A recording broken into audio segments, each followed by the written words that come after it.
Takže teď právě odpočívám. Draka jsem si dal pěkně nahoru. Ležím na batohu, takže mi není zima. Dokonce je mi podstatně teplejc než v létě v červenci na vodě, kdy fouká je nějakých 10 stupňů, 12. Tohle je sice minus asi 4 nebo minus 5 a jsem celý spocený, protože člověk v těch zatáčkách musí docela máknout, aby si to pěkně užil.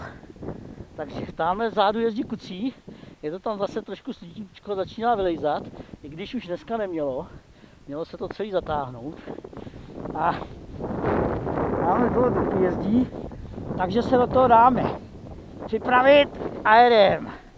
Start je jednoduchý, na plný kule. Tak. A otočka!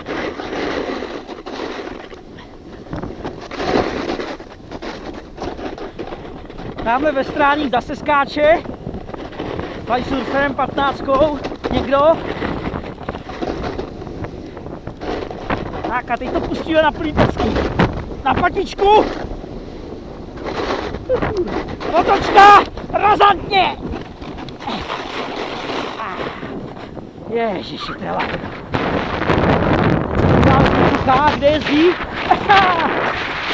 Rychle nastoupat, už jsme ztratili v otočce. Je to bomba.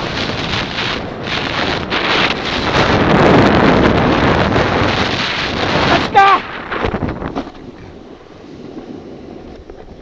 Ježišmarja. Teď by bylo takový vedro.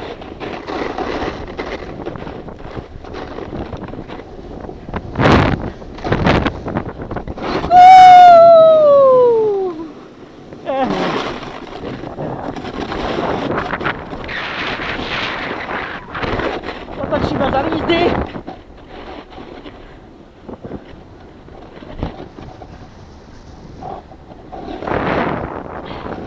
Já jezdím dneska 11. Na začátku to bylo trošku ostřejší, teď je to taková pohodovka. Bez nějakých nároků na pozornost, větší pozornost. Ale u kajtu člověk nikdy neví, stačí chvilka a je člověk pobitej.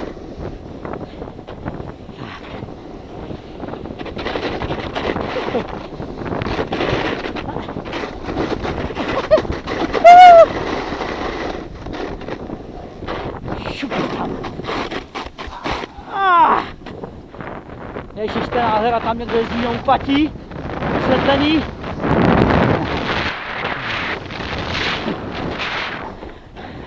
Otoč za jízdy.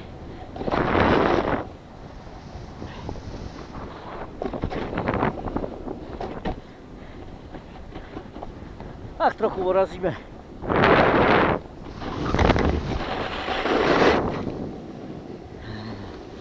A ještě si dáme jednu halzičku, pak zmírníme.